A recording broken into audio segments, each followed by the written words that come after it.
কারণ আইনের প্রতি আমি শ্রদ্ধাশীল। আইন ভেঙে চলাফেরা করাটাও ঠিক না। সামনে মনে হয় টোল প্লাজা, তো অটোমেটিকলি আমার স্লো হতে হবে।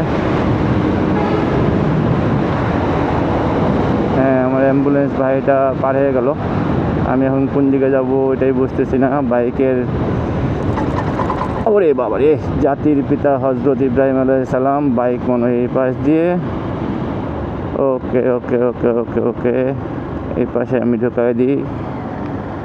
কত টাকার টোল আমি নিজেও জানি না, জিজ্ঞেস করতে হবে। সামনে পুলিশ ভাই দাঁড়ায় আছে। ভাইয়া কত?